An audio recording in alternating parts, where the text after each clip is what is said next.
다시 원래대로 보고 싶다면 또 한번 길게 누르시면 됩니다. 이렇게 게임을 실행하게 되면 화면이 꽉 차게 나오는 것을 볼 수 있는데 이렇게 짧게 스와이프를 하면 태스크바가 나옵니다. 인터넷 앱을 이렇게 밀어서 올려놓으면 듀얼 스크린으로 이렇게 사용이 가능합니다.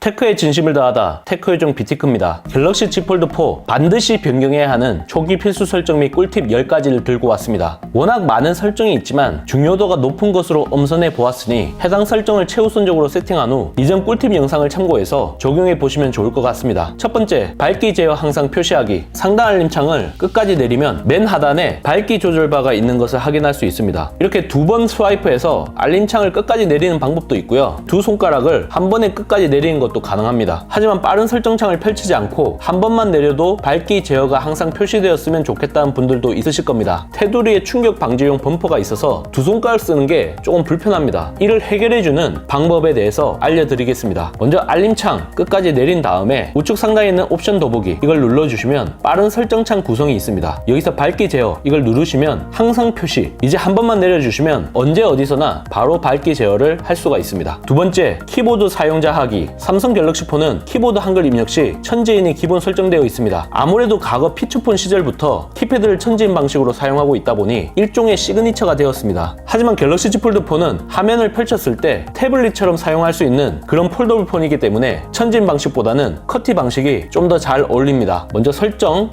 쭉 내리시면 일반이 나오죠. 삼성 키보드 설정, 그리고 상단에 있는 언어 및 키보드 형식, 메인 화면과 커버 화면 각각 키보드 형태를 설정할 수 있습니다. 메인 화면은 역시 커티가 편합니다. 이제 기본적으로 커티가 나오는 것을 확인할 수 있습니다. PC처럼 이렇게 타이핑을 할 수 있습니다. 접힌 상태에서는 천지인으로 사용하는 것도 가능합니다. 본인의 사용 패턴, 취향에 맞게 세팅을 하시면 되겠습니다. 세 번째, 통화 자동 녹음 설정하기. 갤럭시에서 아이폰으로 넘어가지 못하는 이유가 바로 대체 불가한 편의 기능 때문입니다. 모바일 간편 결제 서비스 삼성페이와 쌍벽을 이루는 기능이 바로 통화 녹음이죠. 한국은 당사자 간의 통화 녹음은 합법이기 때문에 CCBB가 붙을 수 있는 중요한 통화는 사실관계 증빙 목적으로 녹음을 하는 게 비일비재합니다. 하지만 전화 통화가 걸린 후 수동으로 녹음을 하게 되면 깜빡하는 경우가 생길 수 있습니다. 매번 설정하는 게 번거롭다고 생각하시는 분들은 이번 기회에 자동 녹음을 설정해 주시는 것을 추천드립니다. 먼저 전화 앱에 들어가서 우측 상단에 있는 옵션 더보기 이걸 누른 다음 설정에 들어갑니다. 통화 녹음 항목이 있는데 여기서 통화 자동 녹음 이것을 ON으로 해주시면 됩니다. 하지만 이렇게 하게 되면 통화가 끝날 때마다 녹음 후 알림 표시가 항상 이루어지니 이걸 오프해 주시는 것을 추천드립니다. 네 번째, 재난 문자 끄기. 이름만 들으면 꼭 알림을 받아야 할 것처럼 느껴지지만 우리와는 좀 어울리지 않은 기능이 바로 재난 문자입니다. 왜냐하면 몰입을 방해할 뿐만 아니라 주변의 시선이 나에게 집중되도록 만들기 때문입니다. 평소에 이런 부분이 거슬렸던 분들은 과감하게 꺼보시는 게 어떨까 싶습니다. 설정 들어가서 안전 및 긴급, 여기서 재난 문자 아예 꺼두시는 게 가장 깔끔합니다. 최소한의 경보를 받고 싶다 하시는 분들은 긴급한 이업 이 정도만 켜두시고 나머지는 다 꺼두시면 되겠습니다. 다섯 번째, 구글 디스커버 끄기. 이번에 출시된 갤럭시 Z 폴드 4와 플립 4도 기존 제품과 마찬가지로 안드로이드 OS 기반으로 구동됩니다. 구글 모바일 서비스 GMS가 탑재되어 있다는 얘기인 거죠. 구글 가이드라인으로 강제적으로 넣게 되는 기능입니다. 대표적인 게 바로 구글 디스커버입니다. 홈화면에서 가장 왼쪽으로 이동했을 때 나오게 되는 페이지인데 가십성 콘텐츠 중심의 인공지능 추천 광고라고 보시면 됩니다. 여기 홈화면에서 길게 누르시고 가장 왼쪽에 있는 페이지로 이동합니다. 구글 디스커버, 삼성 프리 두 가지 항목이 나오고 이 버튼을 눌러주시면 아예 꺼지게 됩니다. 이렇게 설정을 해두시면 이 상태에서 왼쪽으로 화면이 아예 이동이 되지 않습니다. 여섯 번째, 램 플러스 설정하기. 하드디스크 용량을 떼서 램으로 썼던 가상램이라는 게 있었습니다. 그와 동일한 원리라고 보시면 되는데 물리적으로 램 용량이 증가하는 것과는 하늘과 땅 차이지만 미약하게나마 앱 성능 개선을 기대해 볼 수 있습니다. 설정 들어가서 배터리 및 디바이스 케어 여기서 램을 눌러주세요. 이 하단 부분에 램 플러스가 있습니다. 기본적으로 4기가 램이 설정되어 있는데 이걸 다른 용량으로 세팅을 하는 것도 가능합니다. 백그라운드에 많은 앱을 열어두고 사용하시는 분들은 8기가와 같은 큰 용량으로 세팅을 하시면 되고요. 좀 더 저장 공간을 확보하고 싶은 분들은 작은 용량을 설정하시면 됩니다. 일곱 번째, 태스크바 사용자하기. 갤럭시 Z 폴드 4에서 새롭게 탑재된 기능이 바로 태스크바입니다. 하단 독부분에 있는 이 아이콘들을 빠르게 실행할 수 있는 그런 기능입니다. 이렇게 드래그해서 추가하면 되는데 최대 8개까지 추가가 가능합니다. 윈도우의 작업 표시줄, 맥OS의 독과 유사한 역할을 하는 한다고 보시면 되는데 메인 화면에서만 사용할 수 있습니다. 사용 방법은 크게 두 가지입니다. 첫 번째는 아이콘을 눌러 앱을 빠르게 실행하는 겁니다. 두 번째는 멀티 윈도우 화면에서 열 앱을 끌어올 수 있습니다. 최대 3분할까지 가능하며 별 아이콘을 누르면 앱 페어 추가 위치를 설정할 수 있습니다. 태스크바를 누르면 이렇게 하단에 추가가 됩니다. 구분성 기준 우측에 있는 게 최근에 사용한 앱인데 사용자에 따라서 호불호가 갈릴 수 있습니다. 프라이버시 측면에서 원치 않을 수도 있으니까요. 그래서 설정에 들어가서 쭉 내리시면 디스플레이가 있습니다. 태스크바 보이시죠? 이걸 누르시면 최근에 사용한 앱 표시, 이걸 비활성화하면 해당 부분이 사라집니다. 태스크바 위치를 바꾸고 싶다면 내비게이션 바 위치를 변경하셔야 합니다. 버튼 위치가 오른쪽에 놓쳐져 있기 때문에 태스크바가 좌측에 있는 것이고 버튼 위치를 왼쪽으로 이렇게 옮기시면 태스크바가 우측으로 이동합니다. 만약 내비게이션 바 버튼을 중앙으로 이동하고 싶다, 이럴 때는 태스크바를 아예 꺼두셔야 합니다. 이 상태에서 내비게이션 바에 들어가 버튼 위치를 보면 중앙이라는 옵션이 활성화됩니다. 그래서 이걸 누르시면 이렇게 사용을 할 수 있습니다. 여덟 번째, 스와이프 제스처 사용하기. 만약 화면을 좀 더 넓게 사용하고 싶은 분들은 전통적인 조작 방식을 굳이 고수할 필요는 없습니다. 왜냐하면 하단 버튼 영역을 활용할 수 있다면 그만큼 갤럭시 Z 폴드 4가 제공하는 대화면이라는 강점을 오롯이 활용할 수 있기 때문입니다. 설정에 들어가서 디스플레이 들어간 후 내비게이션 바 눌러주시면 스와이프 제스처가 있습니다. 여러 방향으로 이걸 사용을 하시면 됩니다. 화면 밑에서 위로 스와이프를 하고 잠시 멈춰주면 최근 앱 보기 동작이, 짧게 스와이프를 하면 홈화면으로 이동합니다. 화면 좌우측 가장자리 부분을 안쪽으로 짧게 스와이프를 하면 뒤로 가기가 실행됩니다. 만약 케이스를 장착해서 사용하신다면 메인 화면 제스처 민감도 옵션을 좀 더 높게 설정하시면 되고, 반대로 의도치 않은 오동작이 이루어지는 걸 막고 싶다면 낮게 설정하시면 됩니다. 다시 원래대로 보고 싶다면 또 한번 길게 누르시면 됩니다. 이렇게 게임을 실행하게 되면 화면이 꽉 차게 나오는 것을 볼 수 있는데, 이렇게 짧게 스와이프를 하면 태스크바가 나옵니다. 인터넷 앱을 이렇게 밀어서 올려놓으면 듀얼 스크린으로 이렇게 사용이 가능합니다. 아홉 번째, 커버 화면에서 앱 계속 사용하기. 커버 화면에서 특정 앱을 사용하다가 갤럭시 Z 폴드 4를 펼치면 메인 화면에서 더 크게 실행되는 것을 확인할 수 있습니다. 하지만 메인 화면에서 커버 화면으로 실행되지는 않습니다. 화면을 닫게 되면 앱을 종료하겠다는 컨셉이 더 우선순위가 높기 때문입니다. 또한 불필요한 배터리 소모를 줄여주는 역할도 합니다. 하지만 저나 메시지와 같은 앱은 커버 화면으로 사용해야 하는 경우가 발생하기도 합니다. 설정, 디스플레이, 커버 화면에서 앱 계속 사용, 이걸 눌러주시면 됩니다. 모든 앱을 다 설정을 할 수도 있는데 내가 원치 않게 화면이 계속 켜지는 문제가 발생할 수 있습니다. 그래서 특정 앱을 선택을 해주셔야 합니다. 이렇게 닫아주시면 바로 사용을 할 수가 있죠. 열 번째, 화면 캡처 깔끔하게 하기. 볼륨 하단 버튼과 측면 버튼을 같이 누르시면 이와 같이 화면 캡처를 할 수 있습니다. 하지만 이때 상단에 있는 작업 표시줄, 하단에 있는 내비게이션 바까지 같이 캡처가 이루어집니다. 화면 캡처를 하다가 수많은 알림과 아이콘이 함께 나온다면 의도치 않게 나에 대한 편견이 생길 수도 있습니다. 설정, 유용한 기능, 화면 캡처 및 화면 녹화. 여기 보시면 상태 표시줄 및 내비게이션 바 숨기기, 이게 기본적으로 비활성화되어 있는데 ON으로 해줍니다. 이 상태에서 화면 캡처를 해주시면 이 본문에 있는 내용만 캡처가 됩니다. 내가 공유하고 싶은 정보만 보내줄 수 있습니다.